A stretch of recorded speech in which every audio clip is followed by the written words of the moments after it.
Hey guys, it's FifaRalle here and welcome to episode 34 of Let's FIFA 16 and we reached Division 1. So before we go into our first games, I thought I'd build a new squad. And I decided to sort of list up most of my players in my 4-1-2-1-2 squad. To be fair, this has been a really good squad to play with.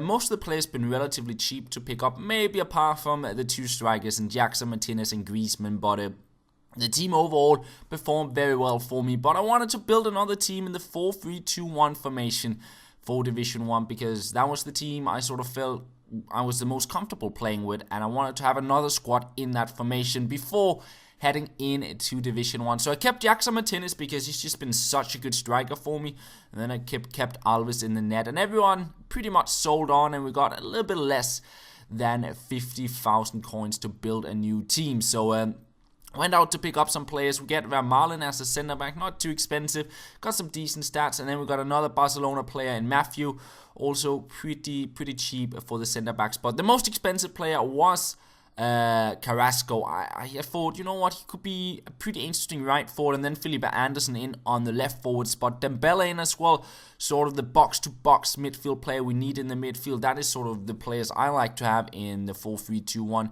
Players that can sort of go back and forth, both defend and attack. And in the end, I actually ran out of coins. I wanted to get Pjanic and Walker, but I ended up with Parolo and Trippier into my squad. So once I played a couple more games, I can replace them. So yeah, Walker would of course be ideal on the right back spot, and here Pjanic for the free kicks is a player I like to get into the side as well. But for now, it looks like this, and to be fair, it's a pretty good looking squad, I think. Maybe right back spot is a little bit weak, but I think it's okay. We got Alves in the net, then we got Matthew, big defender with a good pace, defending and physical stats. And Vermaelen, not as good stats, but still pretty alright. He's not as tall and he doesn't have as good defensive and physical attributes, but I still think it's a combination that'll work out alright. Trippier on the right back until we can get a Walker and Evra in on the left back spot there. And then moving on to the midfield, we got Parolo, and to be fair, he got some really good, well-rounded stats, but I kind of want to get Pjanic for those free kicks, so we have a good free kick taker in the squad. Then we got Lulic, I used him before, very good player, and Dembele, 4-star skills, can go back and forth as well. And that is pretty much our box-to-box midfield. Then moving on to the attack, we got Carrasco, by far the most expensive player in this squad, but 87 pace, 86 dribbling, decent shooting and passing, and I got him with the Honda chemistry style on as well.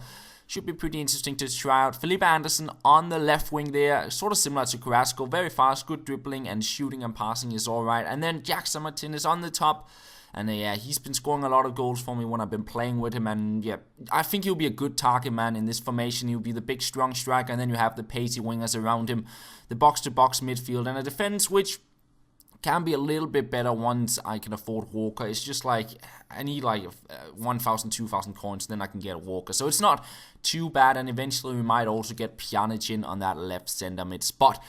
And then I was ready to head on into Division 1. I just need to add one piece of fitness to Felipe Anderson. He was a little bit low. The remaining players was pretty much alright to play a match. So we apply that to Felipe Anderson and we jump into our very first Division 1 game. And it's a bit of a tough division because you need 23 points to win the title.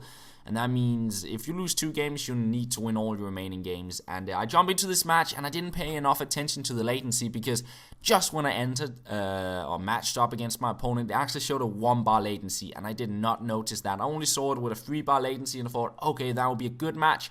I get matched up against a very strong La Liga squad and oh boy, the connection was terrible. It was painful, really painful to play this match, but still hoping to get 3 points out of this match. So we get started and we play it into the middle and we find Jackson Martinez a good turn there past the defender and he's able to bring us up 1-0 here in the 10th minute. But then like this is sort of an example of the connection in this match, and doing skill moves in this was just impossible. Players would just teleport randomly and it was just not reckless to skill moves or fake shots and stuff like that, and that is sort of stuff I like to use in my build-up play.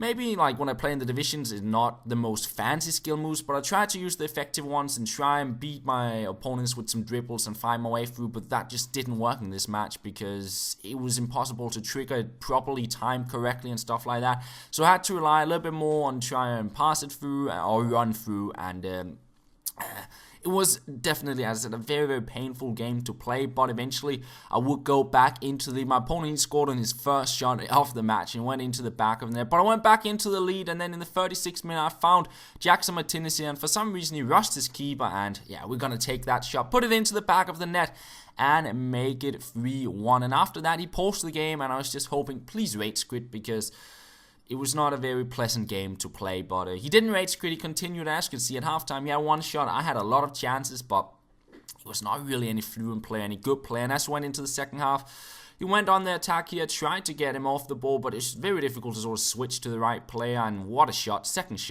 goal, 3-2. And all of a sudden, he's sort of back into the game, one goal, and he will be taking 2 points away from me, so didn't feel good about that. And then he got onto the ball here with Modric into the box, and almost he's able to make it 3-3, but luckily he missed that one. And yeah, my second half was not very good. I sort of got a little bit nervous because he got back into that goal with that back into the game with that goal, and I didn't create that much. We got a chance here, but I couldn't get a proper shot, and he'll save that onto the 85th minute. And again, just extremely lucky, but somehow we put it into the back of the net.